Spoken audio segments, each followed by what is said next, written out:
Thank you so much. Thank you.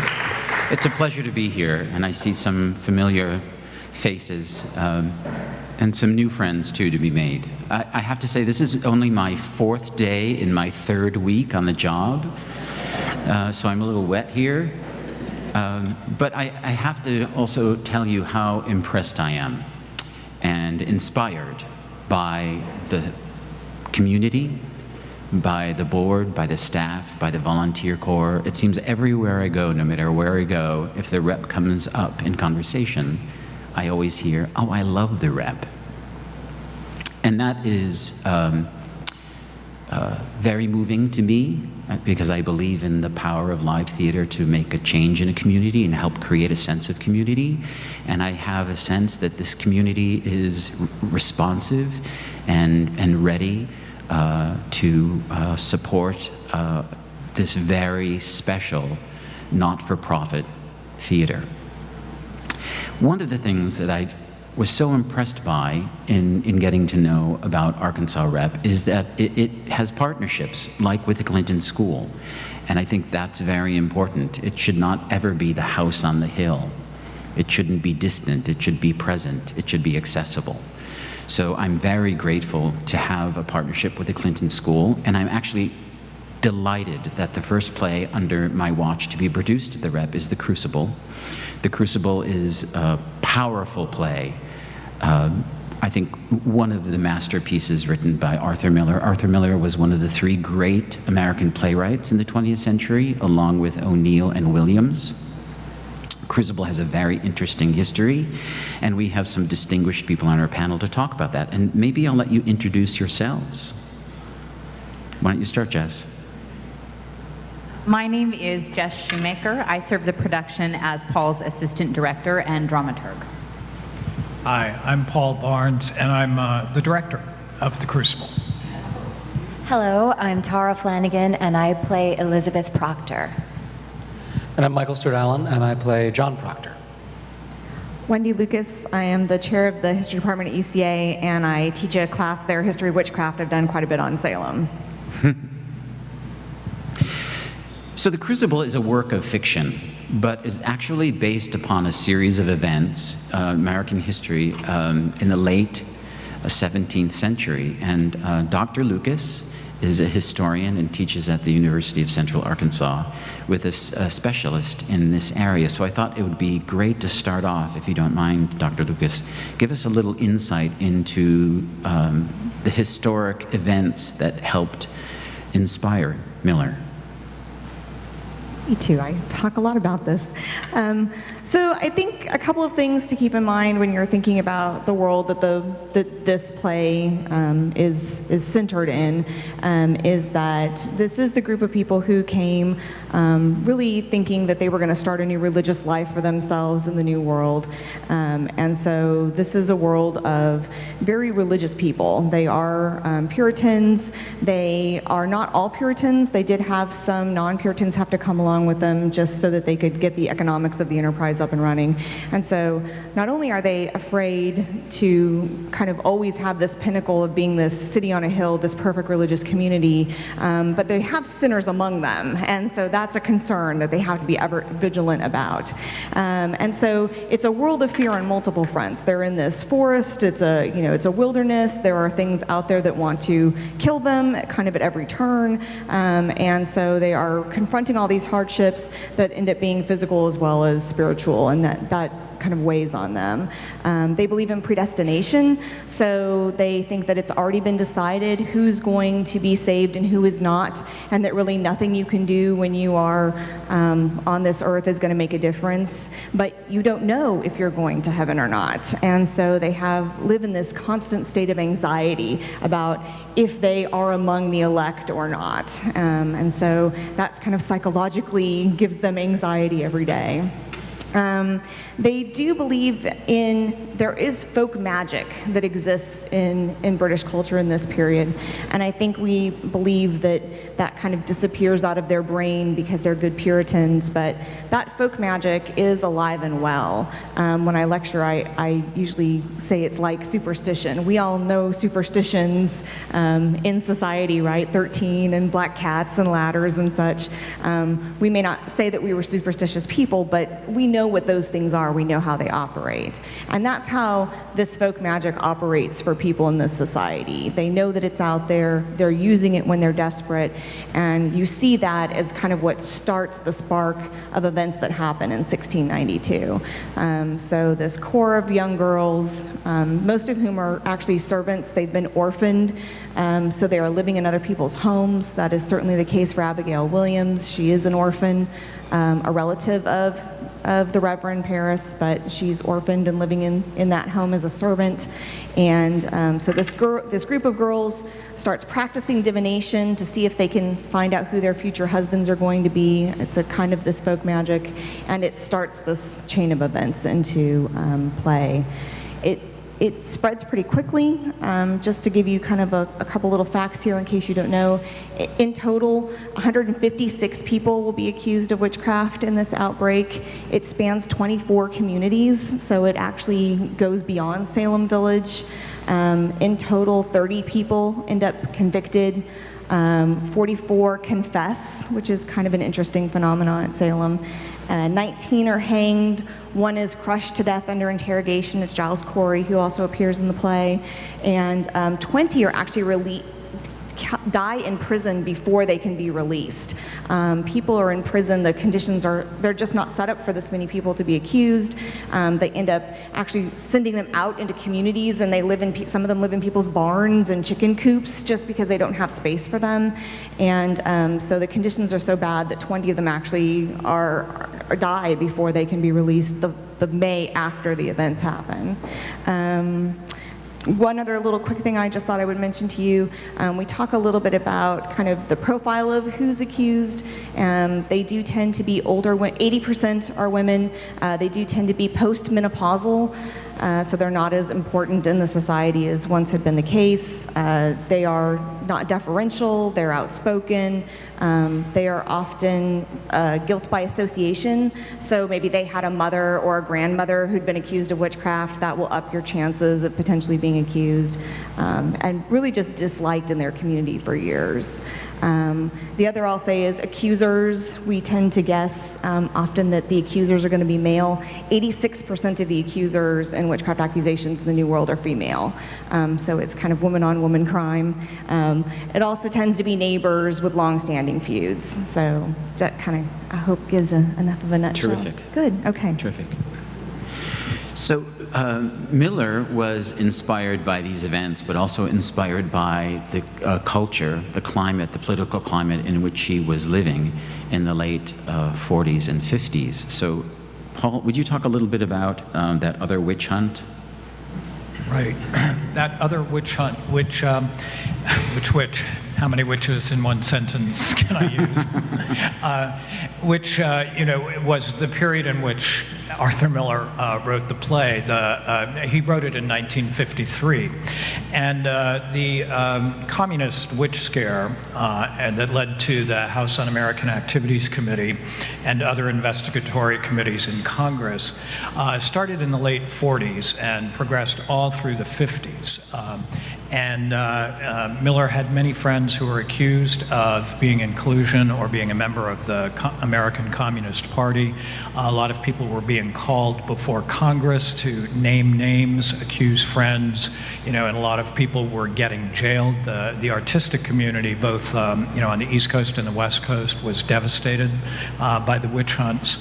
And those activities, and eventually Arthur Miller himself was called to testify, and when he wouldn't name names, he was held in contempt of Congress, convicted of contempt of Congress, and his conviction was overturned about a year afterwards before he actually had a chance to go to jail. So he never served time, although he was convicted in the late 50s after he had written the play.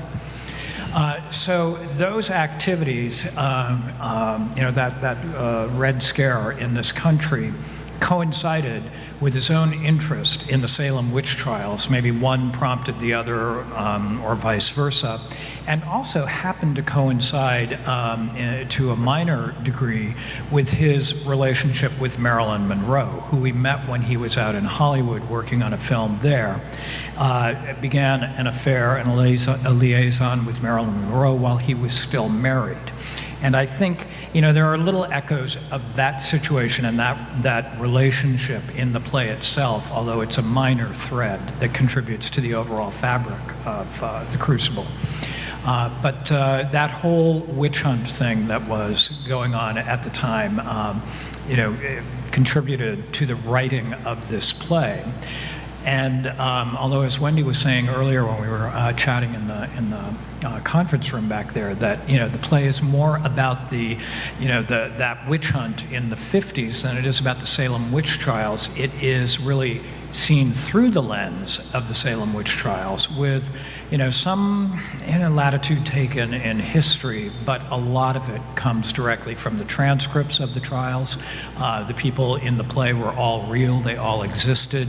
He changed some things. Abigail Williams was actually 11 years old, and Miller moved her age up to about 17 in the play, and John Proctor was 60 years old, and Miller moved his age down to about 35 in the play. So it's an allegory, but seen through a very specific historical period and chapter in the development of this country. Right, the idea of naming names and turning people in is one of the key ways in which these two historic events are linked. Miller is thought of one of America's great moralists in this period. He was very interested in the idea of one's name and one's integrity and one's respect. He was also very much interested in the concept of tragedy and what tragedy means. The classical definition of tragedy is a heroic figure, classically somebody who is of elevated stature, a king, a prince, Oedipus, Hamlet, Lear, who falls because of an error, a tragic flaw. And in a society, Miller was interested in a society in which those roles didn't exist. We don't have a king, we don't have a prince. He was interested in the idea of elevating a common man to heroic stature, and argued through his work that it is possible for the common man, specifically he was very much interested in American middle class, elevating them to the stature of a tragic figure. Certainly that's true with Death of a Salesman, with Willy Loman, in All My Sons with Joe Keller. And in this play, there is an argument to be made that Proctor is in fact, John Proctor is a tragic figure. And maybe, since Michael, you play the part, could you talk a little bit about that, putting you on the spot here? Sure, I'd be happy to. In thinking about John Proctor, I do think he's a tragic hero, or sort of an anti-hero in a weird way, in that this idea that fascinates me about the part is that this idea that Wendy mentioned about the predestination, about how you are born knowing that you're already predetermined to go to heaven or hell. And then at the beginning of the play, when the play starts, Proctor's already committed this horrible sin and knows that he is in this world damned to hell. And how do you go about in your everyday life seeking goodness after that?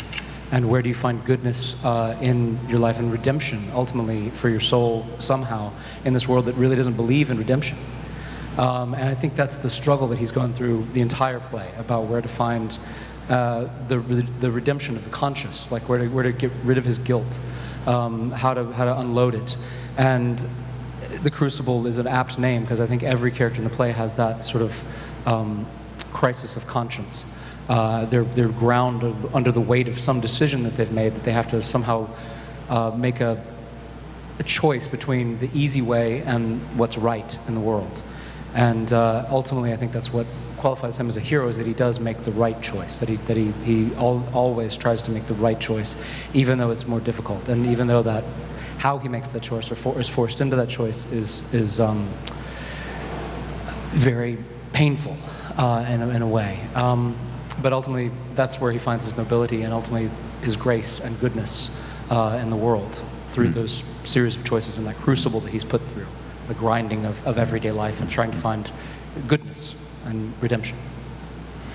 So I think Wendy touched upon the culture of late 17th century, and one of the interesting things about the colonies at this point, especially in the Puritan communities, were the strict gender roles and how they were so clearly defined and highly repressive for women. And maybe Jess, if you would talk a little bit about the role of gender and the relationship between men and women and how it helped lay the groundwork for this type of hysteria. Absolutely. So Wendy did a wonderful job of talking about what a difficult environment the Puritans were living in at this time. And something that we talked a lot about in rehearsals is that it's an incredibly restrictive culture. It's a very, very dark time period. There's a lot of fear and there's a lot of restriction on even movement. You spend a lot of time in church, you spend a lot of time working. And a primary difference between men and women at this time is men had an outlet in terms of the physical chores at their disposal. They have to go out and plow the fields. They have to go out and build fences. Whereas women are confined to the house, especially during the dark months. And something the girls and I talked a lot about was the idea that you had to spend long hours in church sitting up very straight. We had a 3-hour rehearsal one day where the girls were in the courtroom scene the whole time, and when we called break, they all went from sitting very straight to going, And it was just really interesting to watch the physical restriction and the desire to be released from that. Additionally, women at this time didn't have a lot of power, and so you're talking about a group of people who have been disempowered and often were invisible. Having a moment where all of the adults, all of the men in the room are turning to them and asking questions of them and listening to their voices. And that's something we talked a lot about in rehearsals. And it's such a treat as a dramaturg to have a historian here to throw some questions at, because normally I'm that person in the room going, I'm going to need 24 hours to answer that. And I'd love for Wendy to talk a little bit about women historically in witchcraft and why women are typically targeted. So we've done a lot of work as a discipline about trying to figure out the answer to this question. I think it intrigues, particularly that first round of women who became historians, if that makes sense.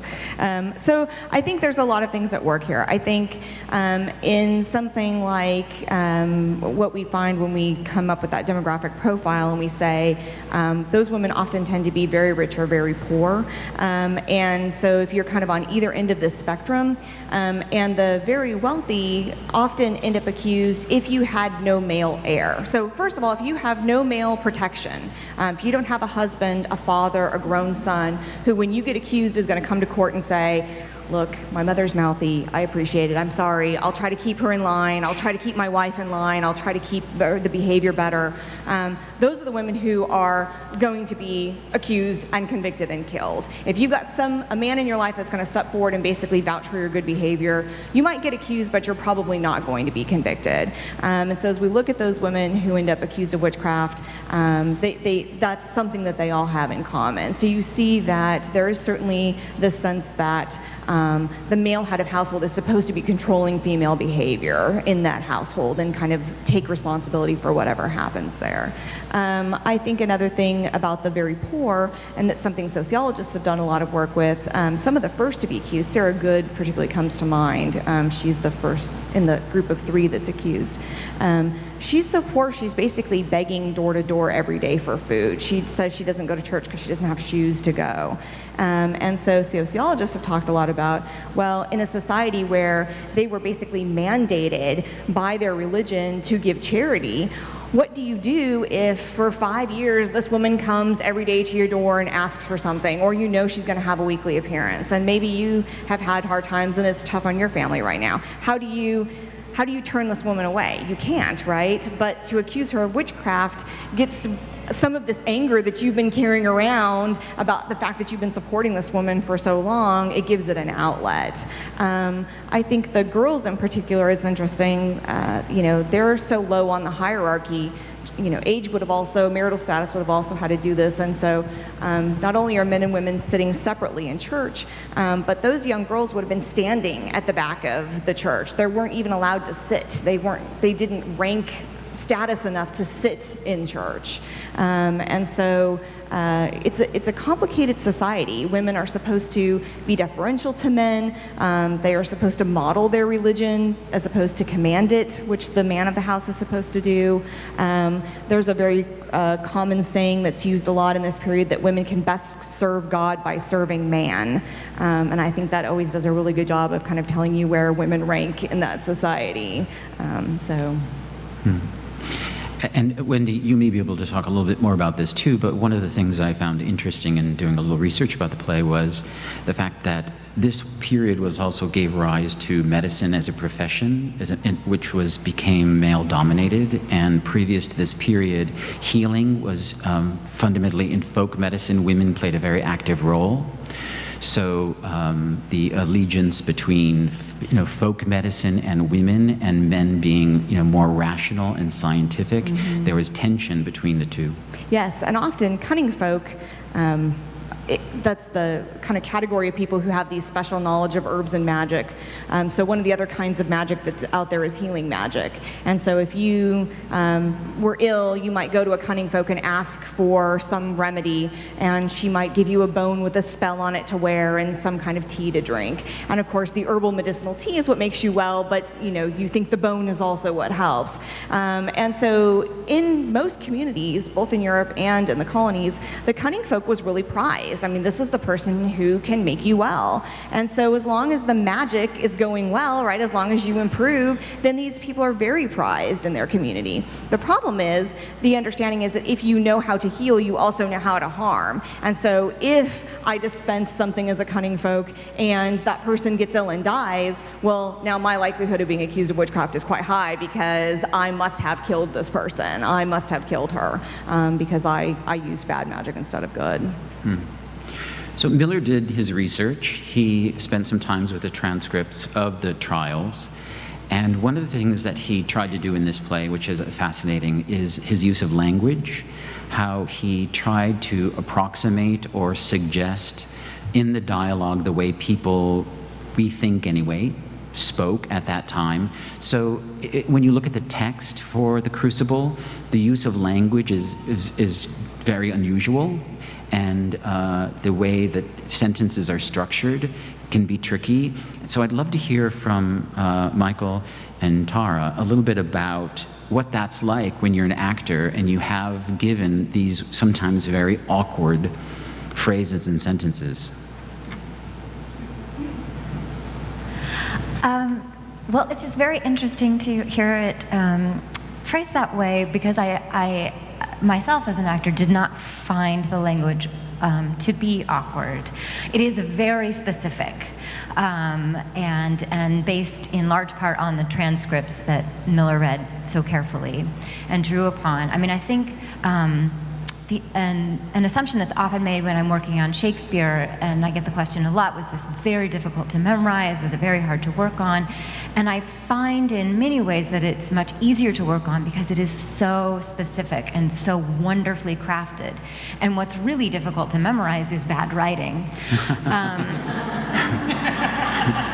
Luckily, Arthur Miller is one of the best American writers we have, and a joy to work on, in part because it does not require so much of you in the way of like constructing a logic for yourself to hang your memory on. The logic is built into the cake, and all you have to do is read it and look in your scene partner's eyes, and it kind of oftentimes will take care of itself.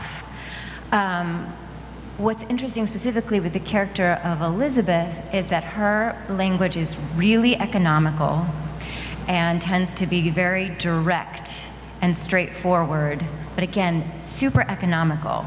So she'll have a very short phrase and it needs to convey a wealth of meaning.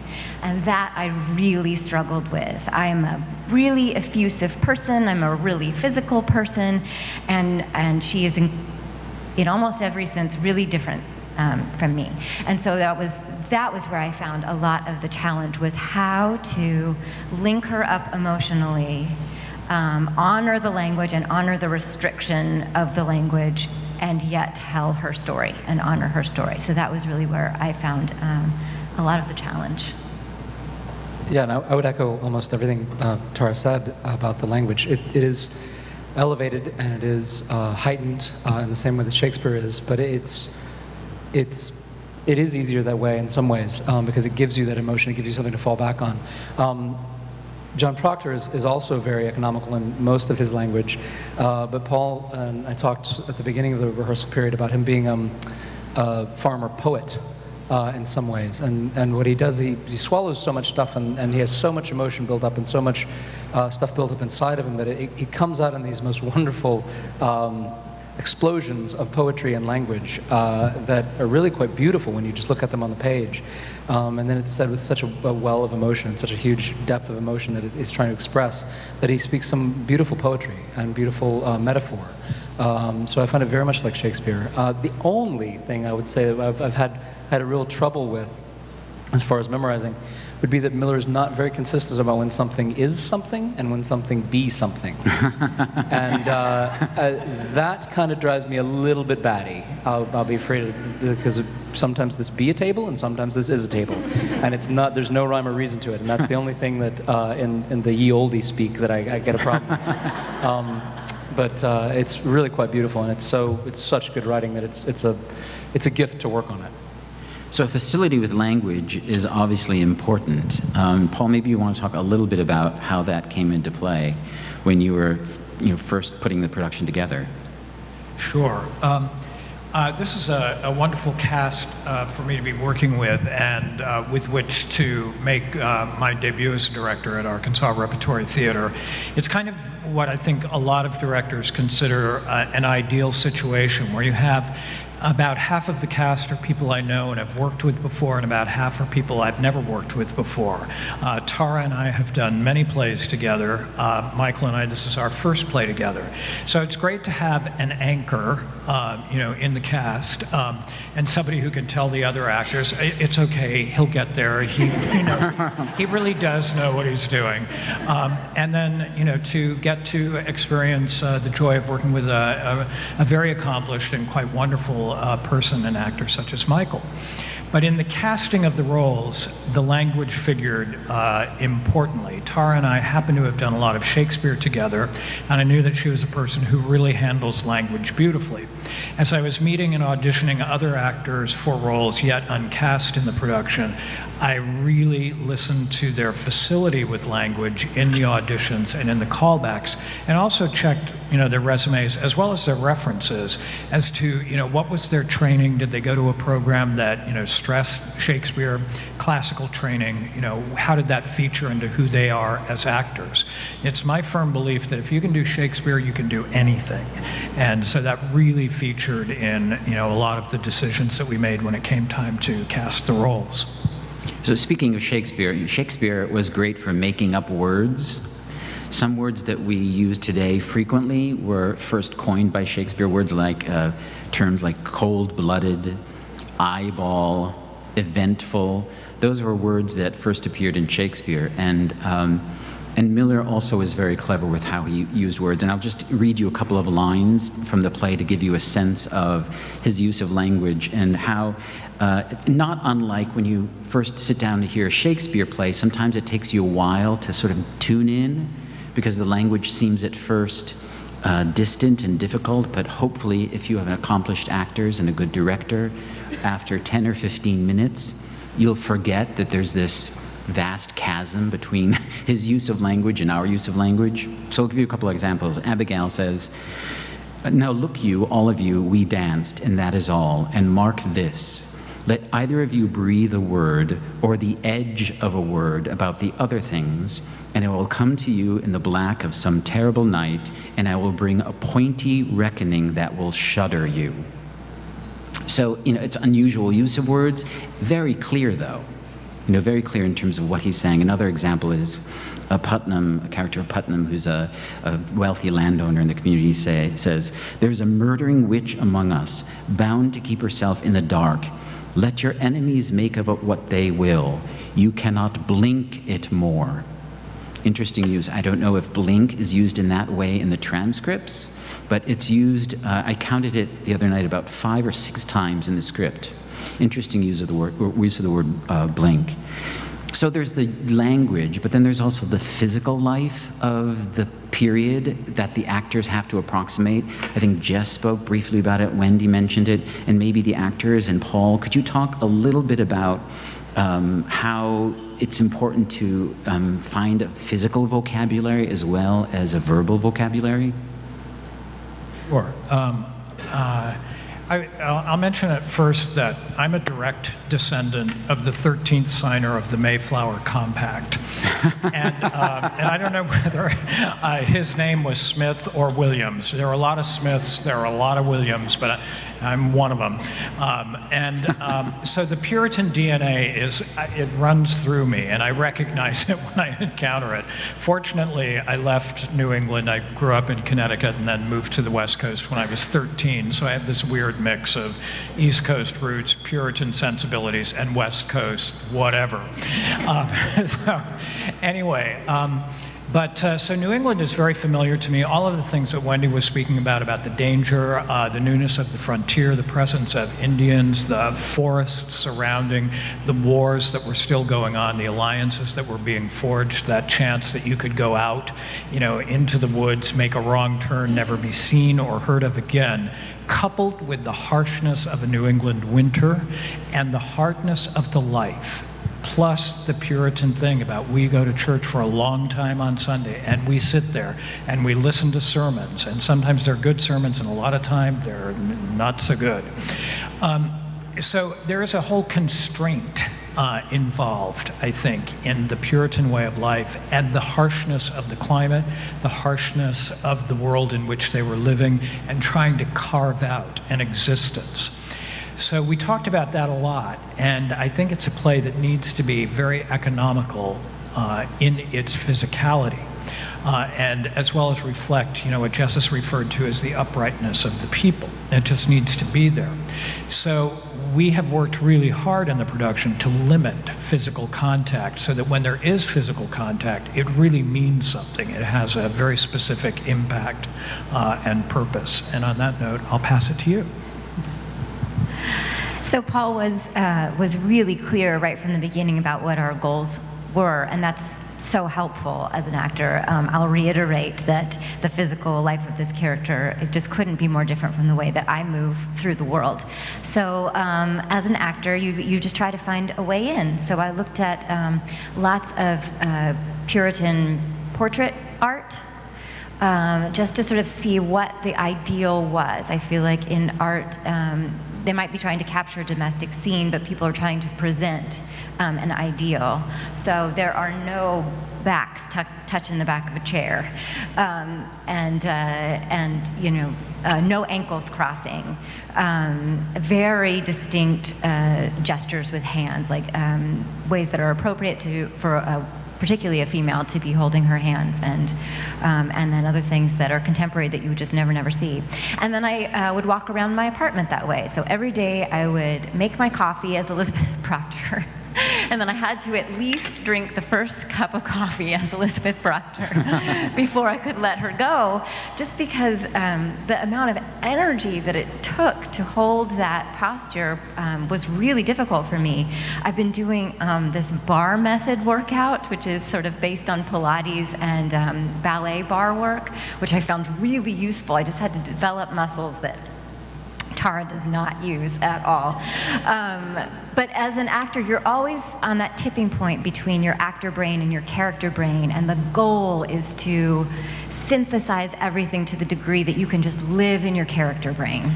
And I am not there yet, but I am so much closer than I was a couple weeks ago. So it just takes a lot of practice to absorb all of that difference. And then you just have to rely on your director.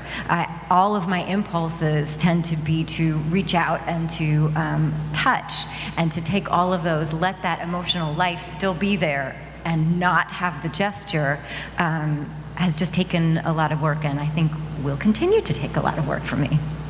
I want to leap in with an example from rehearsal. Tara is a very kind and loving person, and there's a moment when Mary Warren comes back from the trials in the second scene of the play in which she cries at the number of people who have now been accused of witchcraft, and she has a little, as we call them, mini Mary Warren meltdowns. And at one of the earliest staging rehearsals, Tara's instinct is to go and comfort. And we stopped, and I said, you can't touch her. I mean, she can't, there's no time in this culture at this time and in this world for people to be upset. So you have to be, impatient with her for, giving into emotion at that time. So those are the kinds of things that we looked at. So I had a revelation 2 nights ago in performance that my character, there's only 2 women in the play that he doesn't threaten to whip. And it's much more likely that I will whip someone than actually touch someone. And that is pretty profound, I think, in the society. And it's not because I'm he's a cruel character. Anyway, everybody whipped their servants. It was a method of communication of then. So it's not unusual that I would make those threats. But that to me really stands out, is that you're much more likely to whip someone than actually hug someone. So when you do hug, and I think we've been really great about finding the moments that we do find that physical contact in the play, it should be profound. And I think I can feel it sometimes when we get to that point in the scene. I'm like, oh, thank goodness, like this human contact. That's great. And it really does help the play, and it moves the play along. It's such a part of the world. If I could just add one thing, there are many different versions, editions of the play, and each of them has variations, some of them significant, most of them pretty minor, but one of the significant ones is between this and the more recently published Penguin edition of the script. The notion of, at the very end of the play, in prison, do John and Elizabeth get to kiss? Do they get to embrace? And one script says one thing and the other script says something completely different. And often those kinds of stage directions are simply taken from various productions, recorded by a stage manager based on the choices actors have made, in rehearsal and performance. And so we went round and round about, what is actually happening there? Do they get to kiss? And if they do, what kind of kiss is it? And what is the story, that we're trying to tell at that particular moment? Because I felt for a while that we were dipping into sentimentality, which I don't think, is appropriate at all in this play. And I think we figured out a way that, we're all happy with. I'm happy with it. Okay. Spoilers alert. Tell them. Right. So Paul just mentioned a stage manager, and what people often don't realize, people who are not in the theater, the director of a production tends to go away after a play opens, and then the stage manager maintains the play over the course of a run. So this is really a question I'd love to throw to the actors, since it's your responsibility over the course of the run. You're on the front lines. You're the artists who actually are in the front of the audience over the course of how many weeks? Why this play now? I mean, of all the plays, is there a special reason why this play should be done now?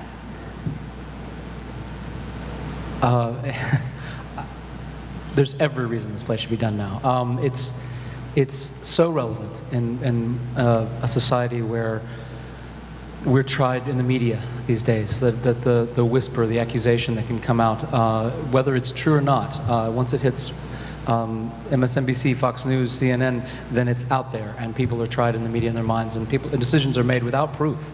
My character in the play says probably 7 times, but the proof, what is the proof of this point? How is this proved? Yeah, we know this is all accusation, but how is it proved? And to me, that seems that it's an incredibly relevant thing for us all to think about today. Again, and just on a personal level, I think that crisis of conscience that I was talking about before, of doing the right thing and not the easy thing, that sometimes our self-preservation can't outweigh the societal preservation. That I think that's an important thing for the play that it hits on so well.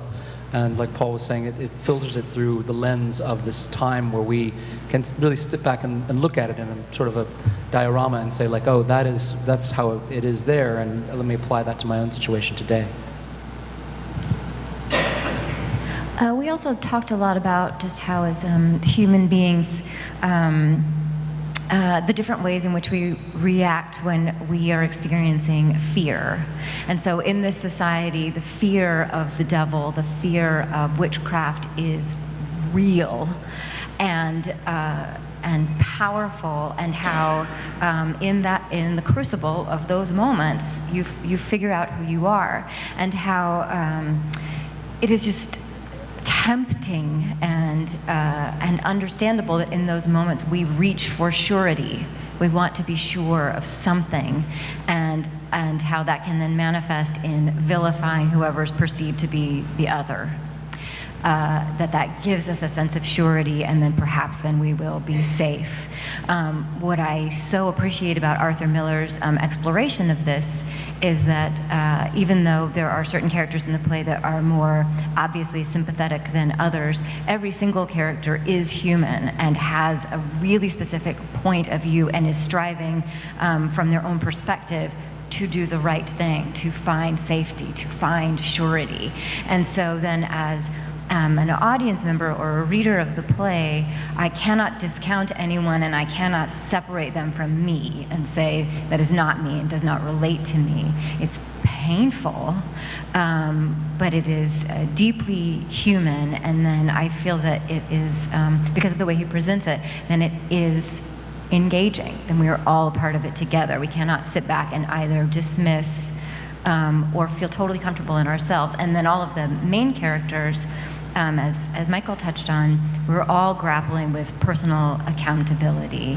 And while we might have great strengths in one respect, then we have human flaws and foibles in another respect. And so I just feel like it invites the whole audience to grapple with those same things too, which unfortunately are still super relevant today. I want to jump in. I think, it's interesting as a historian, we've grappled with this for a long time. I think historians have tried to make sense of this episode for a long time. And I think it intrigues us as humans because we just want to know what happened, right? Were the girls lying? There has to be some explanation for how this goes so awry. How is it that things get so out of hand that you end up with so many people accused and so many people killed? I think that one of the links students had made the last time that I taught this class was that really one historian says that this is about the girls at the lowest rung of society. There's 19 of them in this core of accusers, and their average age is 17. So the oldest is 36, the youngest is 7, but the median age there is 17. And so they're trying to get attention in a society that is never going to pay attention to them. They have to wait a long time before anybody's going to pay attention to them. And my students said, well, this is a lot like all of these school shootings that we keep having in our society. It is young people wanting an outlet to have people pay attention to them who for some reason in their societies and their communities feel like they are the outsider that isn't part of whatever is going on, and it's a way that they could act out. And so I thought that was a really interesting connection to kind of a quest for something bigger in this kind of teenage episode that everyone has to go through, and kind of how that historically has evolved as society has changed. Right. So many reasons why this play is relevant. Certainly, I think we've seen recently how fear is a great motivator, fear of the other, and how some people can use that to their own advantage. And also, I think one of the interesting things about the piece for young people in particular is the whole aspect of bullying, peer bullying. So it's set in 1692, and it was inspired by events in the 40s and 50s, but boy, it speaks to us today. So I think we can try our best to answer questions if there are any questions out there.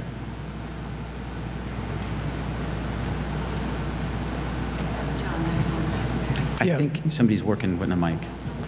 The character Tituba, the slave woman, was she real or an invention of Miller?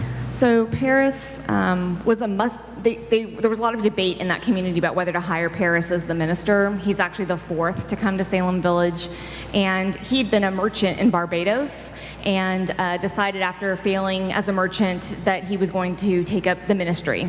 And so when he comes to Salem Village, he brings with him 2 slaves.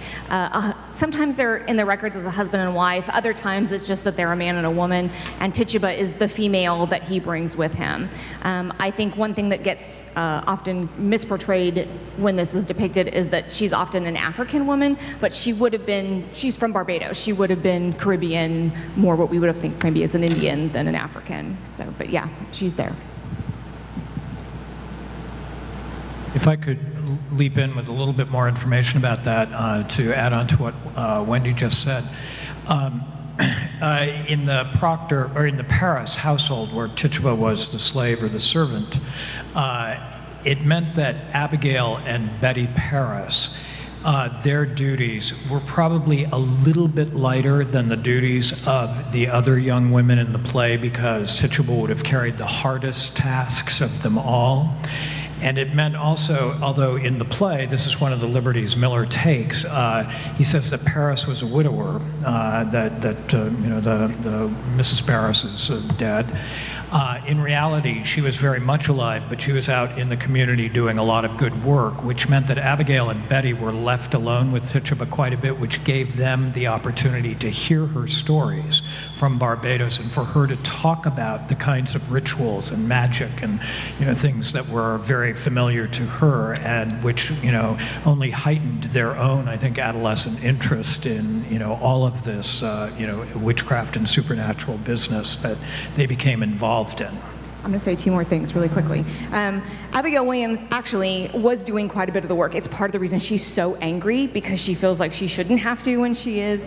But it's actually Tituba who says, yes, there are witches among you, and there's a conspiracy of them. There's more than just us. And so she's in that first 3 that are accused.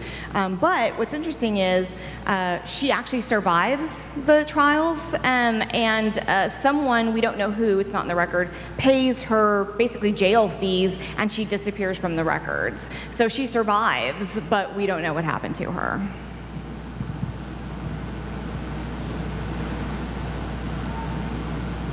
This question will be for Wendy. Could you speak to what happened to the Puritans and what they might have kind of evolved into our society today? So basically, by the early 1700s, there's kind of a crisis of faith in New England, and a lot of the ministers think that we've really strayed from Puritanism. Certainly, there's kind of this enlightened, rational thought, Enlightenment ideas have come, and so the Great Awakening that happens in the 1720s through the 1740s is really trying to rebirth Puritanism. And so all of those, George Whitefield and Jonathan Edwards, right, Sinners in the Hands of an Angry God. This is kind of Puritanism redo, right? It's like, okay, so how do we get out there and spread these ideals? And so both the kind of fervor that we talk about a first Great Awakening and a second Great Awakening, it's really kind of all one fervor interrupted by the American Revolution. But so into the early 1800s, you can still find a lot of these strands, right? I mean, they're still there. Every time there's one of these big revivals, it's often this kind of Puritan revival. But a lot of that gets folded into Baptists. A lot of those people who would have been hard Puritans kind of fall into, after the Awakening, into Baptists. And you still find Congregationalist communities around, and that they would be remnants of what happened to the Puritans as well. Hello, everybody. My name is Crystal C. Mercer. I'm a first-year student here at the Clinton School. I'm also an actor and an activist. I'm really excited that you all are here. My question is for the director, and I just want you, it's a personal one, to talk about your experience or what drew you to this play and your experience working at the Arkansas Repertory Theater. I'm sorry, could you repeat the last part of the question, my experience? Working at the Arkansas Rep. My experience working at Arkansas Rep? I would say this whether or not John Miller Stephanie was in the room or not, but it has been a wonderful experience. I think it's a terrific theater company with a wonderful support staff. I feel like we've had great support all around. I like the facilities. It's been great. I've had a very, very fine experience here. So, and I would say that without Cliff in the room, without any of the staff. It's true, and it's what I've been saying to my friends. And the other part of your question? What drew me to the play? Well, the offer to direct it. That really drew me to the play. But it's actually a play that's been a part of my theater-going history for a long time. I saw what was kind of a very well-regarded production at the American Conservatory Theater in San Francisco during that theater company's heyday. And this would have been the early 70s, late 60s, early 70s. And it had an indelible effect on me. I had never read the play or seen it before. We didn't read it in high school, although later when I taught high school, a few years after that, all of the students read The Crucible in their sophomore year and were very excited about it, and I directed a production of it with high school students. And that was my first experience really diving into the work, and had a great time, and I just think it's a great play, and I feel fortunate that that was the offer that I got to come here with. Great.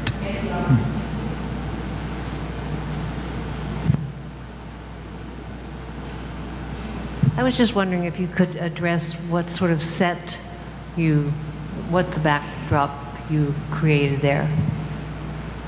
Sure. The set. Well, there are several locales in the play. I think 4 or 5 different locales, and so I knew that I wanted what I refer to rather Shakespeareanly, I think, as a platform for storytelling and a space that could provide easy and fluid movement from one scene to another with a kind of spareness about it, with a minimal amount of furniture and set pieces, just because I think there's, a real restraint and a real economy about the play itself, and I wanted the world of the play to reflect that. I definitely wanted to do it in the time period of the play, the 1692s. There's a very well-publicized and people either loved it or didn't love it so much, revival of the play on Broadway this last year, which was a much more contemporary setting for the play. Very interesting. I thought, conceptually very consistent.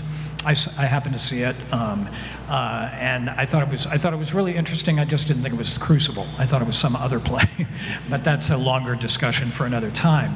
But Mike Nichols, the set designer, and I talked a lot about what's the bold visual gesture, what's the surround. We wanted a kind of black void surrounding the play because of the lurking danger on so many levels. What's the idea of the hangings, the execution, the scaffolding. So those are the kind of images and metaphors we used, and to have a space that would be flexible and fluid for all the different locales of the play. An aspect of the set that I really appreciate is there are beams that, timbers that are reminiscent of the support of a structure, and yet the way they are assembled, they also could look like trees. So it's a reminder of the natural world pressing in upon this community that feared it. I was just going to ask about this week. I know you guys for the last 3 weeks have had such an intense rehearsal process with the story being so intense and powerful, and you've now had 2 preview audiences. And how does that change things once you get an audience out there reacting to what you're doing? It's really the final part of the process in having an audience, is that everything we do is we're just rehearsing in a room, and then getting in front of an audience is when we actually make a play. Because there's that magical spot in between the stage and the audience where the play actually happens, where the story we're telling and the listening that is happening in the audience meets, and that I think is the magic of the play, and having an audience out there, especially like the one we had last night, is just so helpful to us as an actor, because I was reminded last night of how funny the play is and how many laughs there are in the play, and that we'd sort of lost because the material is very heavy and it's very somber, but it's so well written that he builds tension in the same way that Shakespeare does, and that he gives you a laugh right before a moment so he can heighten the tension the next moment. So he gives you the audience a release, and then it gets higher and higher and higher, and it builds and builds and builds. And so the laughter last night was a big revelation again with an audience, and it actually, you can feel the energy. I'm speaking as myself, but I think most actors would agree that when you're on stage projecting into a void where there's no audience there, it's much harder to do the play, much harder to find things than it is in front of an audience that is actually listening and giving stuff back to you. There's an energy exchange that happens. And for me, it's why I love live theater over film, or it's why this medium is so important and so vital, is that, for 3 hours, 2.5 hours every night, we get to experience something together that will never happen again. And we'll say the same words again. We'll say the same words again tonight and tomorrow night. But the experience that we have for those magical hours will be unique and in and of itself. And it's because of the people that come into the room to hear us. Great. Well, I just want to thank you all so much for joining us, and please come to see the production. It's a powerful production, and enjoy your afternoon.